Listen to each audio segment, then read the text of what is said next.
তাহলে দেখুন বারবার আপনি ভোটার কার্ড অ্যাপ্লাই করছেন, ভোটার কার্ড অ্যাপ্লাই করে যাচ্ছেন, ভোটার কার্ড অ্যাপ্লাই আপনার বারবার রিজেক্ট হয়ে যাচ্ছে।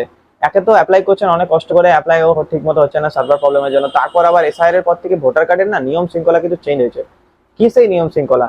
আপনারা কি জানেন আদৌ যে আধার কার্ডটা আমরা অ্যাড্রেস প্রুফ হিসেবে দিতে পারছি না, আধার কার্ড আমরা ডেট অফ বার্থ প্রুফ হিসেবেও দিতে পারবো না, কিন্তু আবার এখানে আধার কার্ডের অপশন আছে দাদা, দেখাচ্ছ এখানে আধার কার্ডের অপশন আছে। তাহলে কি আমরা ভুল দেখছি? তাহলে কি আমরা ভুল দিচ্ছি? আমরা তো সঠিক ঠিক মতো এখানে যে অপশনগুলো আছে সেই অনুসারেই তো দিচ্ছি। যখন আমরা আধার কার্ড ভোটার কার্ড অ্যাপ্লাই করছি, ড্রপ ডাউন লিস্টে দেখাচ্ছে যে প্রুফ অফ ডকুমেন্টে আধার কার্ডটা ডেট অফ বার্থ প্রুফও দিতে পারবো, সিটিজেনশিপ প্রুফ হিসাবে অর্থাৎ রেসিডেন্স প্রুফ হিসাবেও দিতে পারবো। তাহলে ওইগুলো যখন ড্রপ ডাউন লিস্ট থেকে সিলেক্ট করে করে যখন আমি আপলোড করছি, তাও আমার রিজেক্ট হয়ে যাচ্ছে, সঠিকভাবে করলেও রিজেক্ট হয়ে যাচ্ছে। কারণটা জানেন কি? এই জন্যই তো ভিডিওটা দেখতে হবে যে বারবার রিজেক্ট হওয়ার কারণ কি। তাহলে চলে এসেছি আরেকটা নতুন ভিডিও নিয়ে, এবং এই ভিডিওটা খুবই ইম্পর্টেন্ট একটা ভিডিও। দেখুন আমি বেশি টাইম নষ্ট করবো না, জাস্ট 4 থেকে 5 মিনিট ইম্পর্টেন্ট টপিকগুলো নিয়ে কথা বলবো, ভিডিওটা খতম হয়ে যাবে। ভিডিওটা দেখে লাস্টে ভালো লাগলে অবশ্যই শেয়ার সাবস্ক্রাইব এবং করে দেবেন। নিশ্চয়ই ভালো লাগছে আমি জানি চ্যানেলটা। দেখুন সবথেকে প্রথমে বলে দিচ্ছি যে আমাদের আমাদের নিজস্ব একটা পেজ রয়েছে রাজধানী অনলাইন সেন্টার অফিসিয়াল নামে, ফেসবুক থেকে। যারা ফেসবুক থেকে দেখছেন ইউটিউবটাকে অবশ্যই সাবস্ক্রাইব করে দেবেন, আর ফেসবুকটাকে যারা মানে ইউটিউবে যারা দেখছেন তারা ফেসবুক চ্যানেলটাকে অবশ্যই আপডেট করুন, কারণ কি অনেক সময় আপনারা ফেসবুকে অ্যাক্টিভ থাকেন, তো আমরা ওইখানেও ভিডিও দিয়ে থাকি। তো সব থেকে প্রথমে ভোটার কার্ড অ্যাপ্লাই করলেন, অ্যাপ্লাই করার সময় আপনি দেখুন একটা আমি ক্লিয়ারলি আধার কার্ড নিয়ে অনেক ভিডিও বানিয়েছি, তো আধার নিয়ে অ্যাড্রেস প্রুফ হিসাবে কেন হবে না সেটার প্রমাণ আপনাকে দিয়ে দিচ্ছি। আপনার কাছে এখনো পুরোনো আধার কার্ড আছে, আপনি নতুন আধার কার্ড ডাউনলোড করেননি, তাই তো? একবার নতুন আধার কার্ড ডাউনলোড করুন, আর আধার কার্ডের নিচে একটা পপ আপ দেখতে পাবেন, আধার কার্ডের উপরেই সামনেই আধার কার্ডে, যেটা আমার স্ক্রিনে শো করছে দেখুন, Aadhaar is proof of identity not in citizenship. আর প্রুফ অফ আইডেন্টিটি হিসাবে শুধু ব্যবহার হবে, সিটিজেনশিপ অর্থাৎ রেসিডেন্স প্রুফ অ্যাড্রেস প্রুফ হিসেবে ব্যবহার হবে না, ডেট অফ বার্থ প্রুফ হিসেবেও ব্যবহার হবে না। সেই পপআপটা আপনারা দেখে নিয়েছেন। তার মানে কি? তার মানে আমরা ওখানে ভোটার কার্ডে বা যে কোনো ডকুমেন্টে যদি আধার কার্ডের হিসাবে অ্যাড্রেস প্রুফ হিসাবে দিই আধার কার্ডকে, তাহলে হবে না। এটাই তো নিয়ম, হবে না। তাহলে আপনারা নেক্সট ডকুমেন্ট কি কি দেবেন সেটা নিয়ে বলছি। আগে আমরা জেনে নিই যে বিষয়গুলো কি কি কারণে রিজেক্ট হচ্ছে। ফার্স্ট এটা। সেকেন্ড হয়ে গেল কি, আধার কার্ডটাকে দিয়ে দিচ্ছি আমরা, আধার কার্ড দিয়ে দিচ্ছি, আর ওর সাথে কোনো ডকুমেন্ট দিচ্ছি না, ওটাকে ডেট অফ বার্থ প্রুফ হিসাবে দিয়ে দিচ্ছি আর আপডেট করে দিচ্ছি, ব্যাস।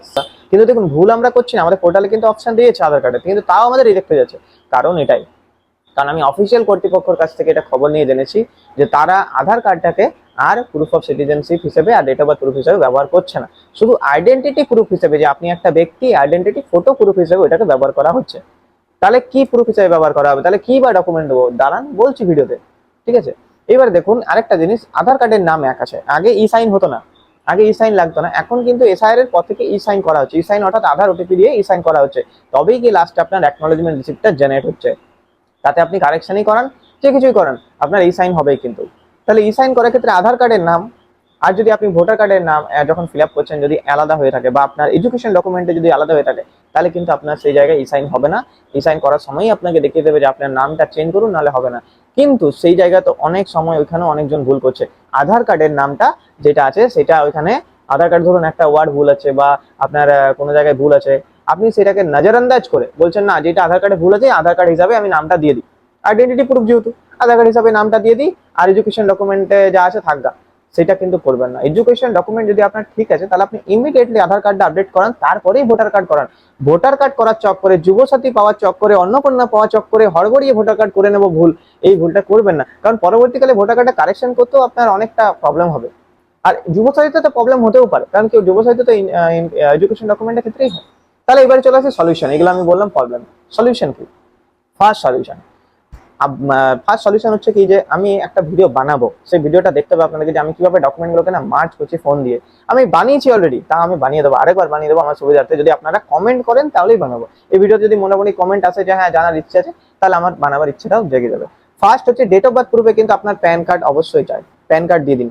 আর যদি আপনার কাছে 10-এর অ্যাডমিট আছে বা 10-এর সার্টিফিকেট আছে সেগুলো দিয়ে দিন, আর আধার কার্ড দিয়ে দিন। 3টে ডকুমেন্ট ডেট অফ বার্থ হিসেবে দিয়ে দিন। যদি আপনার 10th ডকুমেন্ট নেই, অনেকে 10th ডকুমেন্ট থাকছে না, প্যান কার্ডটাও কিন্তু যোগ্য, প্যান কার্ডটাও দিয়ে দিন, ঠিক আছে? প্যান কার্ডও দিয়ে দিন। এবারে চলে আসে আমি অ্যাড্রেস প্রুফ হিসাবে, এই দুটোই তো main, PAN date of birth proof হিসাবে চলে গেল। প্যান কার্ড প্রুফ হিসাবে কি এবারে, মানে অ্যাড্রেস প্রুফ হিসাবে এবার আপনি চলে আসুন। Address proof, citizenship proof, residence proof আপনি কি দেবেন? আপনার রেশন কার্ডে। এবার বলবেন দাদা ওখানে রেশন কার্ডে তো অপশন নেই, electricity bill, water bill, gas connection bill এইগুলো আছে, তাহলে আমি কি করবো? তাহলে এবার আমি বলে দিচ্ছি যে ইলেকট্রিসিটি বিল যদি আপনার নামে থাকে, আপনার নামে যে অ্যাপ্লাই করছেন, তাহলে ঠিক, নাহলে আদারওয়াইজ ছেড়ে দিন। ফার্স্ট রেসিডেন্স প্রুফ হিসাবে দিতে হবে। এখন যেহেতু এসআর এর ডিটেলসটা এখানে চাইছে, তাই মা বাবার ভোটার কার্ড অবশ্যই দেবেন। মা বাবার আধার কার্ড না দিলেও চলবে, বাট ভোটার কার্ডটা কিন্তু দিতে হবে। মা বাবার ভোটার কার্ড সেলফ অ্যাটেস্টেড করে নেবেন, একসাথে মার্জ করতে হবে পিডিএফে মা বাবার ভোটার কার্ড। আপনার নিজের আধার কার্ডটা দিয়ে দিন। আধার কার্ডটা আপনি বললাম অ্যাড্রেস প্রুফে লাগবে না, বাট দিয়ে দিন, আধার কার্ডটা দু জায়গাতেই দিয়ে দিন, যেহেতু অপশন আছে ওইখানে দিয়ে দিন, কোনো অসুবিধা নেই, এক জায়গায় মার্চ করে দিলে কোনো অসুবিধা হবে না। আরেকটা ডকুমেন্ট, সেটা হচ্ছে ration card, bank passbook. Bank পাসবুকের অ্যাড্রেসটা চেঞ্জ করাতে কোনো প্রবলেম হয় না। আপনার আধার কার্ডের অ্যাড্রেস যদি চেঞ্জ করেছেন, তাহলে ব্যাংক পাসবুকও অ্যাড্রেসটা আপনি খুবই জলদি এবং খুব কম সময়ের মধ্যে আপনি ব্যাংকে গিয়ে চেঞ্জ করাতে পারেন, নতুন পাসবুকও প্রিন্ট করে নিতে পারেন, কোনো অসুবিধা নেই, সেটা করে নিন। রেশন কার্ডের অ্যাড্রেস কি করে আপডেট করতে হয় সেটা নিয়েও ভিডিও বানানো আছে। রেশন কার্ডে বাবার নাম, হাজবেন্ড নাম কি করে লাগাতে হয় সেটাও ঠিক করা আছে, সেগুলো করে নিন, দেখে নিন। ঠিক আছে, এখন তো সার্ভার প্রবলেম চলছে একটু, বাট হয়ে যাচ্ছে, কখনো কখনো হয়ে যাচ্ছে, সেটা একবার আপডেট করে নিন। তাহলে রেশন কার্ড, ব্যাংক পাসবুক, মায়ের আধার কার্ড, মায়ের ভোটার কার্ড, ঠিক আছে, মায়ের ভোটার, বাবার ভোটার, মায়ের আধার, বাবার ভোটার, তাহলে ডকুমেন্টগুলো বোঝাতে পেরেছি তো। প্রুফ অফ ডকুমেন্টে মানে প্রুফ অফ ডেট অফ বার্থে কি দিতে হবে? প্যান কার্ড, যদি থাকে অবশ্যই দেবেন, না থাকলে ক্লাস 10-এর বার্থ সার্টিফিকেট বা ক্লাস 10-এর অ্যাডমিট, এগুলো দিতে হবে। রেসিডেন্স প্রুফ হিসেবে কি দিতে হবে? বাবা এবং মায়ের দুজনেরই ভোটার কার্ড, ঠিক আছে। দুজনের মধ্যে যদি কেউ, আপনি যাকে গার্জিয়ান রাখছেন তাকে তো অবশ্যই দেবেন, কারণ তার লিঙ্কের শুরু দিয়ে আপনার হচ্ছে এখন এসআইআর, যেহেতু তাদের নামগুলো দিতে হচ্ছে। এবং তার সাথে আপনার আধার কার্ড, আপনার রেশন কার্ড, আপনার ব্যাংক পাসবুক, তিনটে ডকুমেন্ট কিন্তু দিতে হবে। যদি ইলেকট্রিসিটি বিল আছে তাহলে ঠিক আছে। এই 5টা ডকুমেন্ট একসাথে অ্যাটাচ করতে হবে, 2 MB-র মধ্যে করে নেবেন এটা। হ্যাঁ, আরামসে হয়ে যাবে, কোনো অসুবিধা নেই, ফোন থেকেই হয়ে যাবে। দেখতে ইচ্ছুক, যদি আগের ভিডিওগুলো দেখতে চান আপনারা, অনেক কিছু আমরা ভিডিও বানিয়ে দিয়েছি আধার কার্ড, ভোটার কার্ড নিয়ে, তাহলে অবশ্যই দেখুন, ভোটার কার্ডটা বানিয়ে রাখুন, নাহলে যুবসাথী আছে, যুবসাথী পাবেন না আপনারা।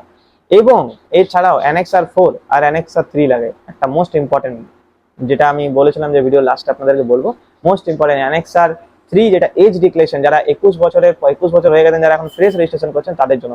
তো এই টপিকটা আমি নেক্সট ভিডিওতে বলে দেবো যে অ্যানেক্সার 3, অ্যানেক্সার 4 কি। এটা না দিলে ডকুমেন্ট কিন্তু ম্যান্ডেটারি, এটা কিন্তু ম্যান্ডেটারি এখন বলে দিয়েছি, এটা না দিলে কিন্তু ভোটার কার্ড রিজেক্ট হয়ে যাচ্ছে। তো এটা দেখার জন্য অবশ্যই চ্যানেলটাকে সাবস্ক্রাইব করে দেবেন। এতক্ষণ যদি ভিডিওটা দেখলেন, অবশ্যই ধন্যবাদ আপনাদের, আমাদের চ্যানেলে অনেক ওয়েলকাম আপনাকে, এবং ভিডিওটা দেখার জন্য অসংখ্য ধন্যবাদ।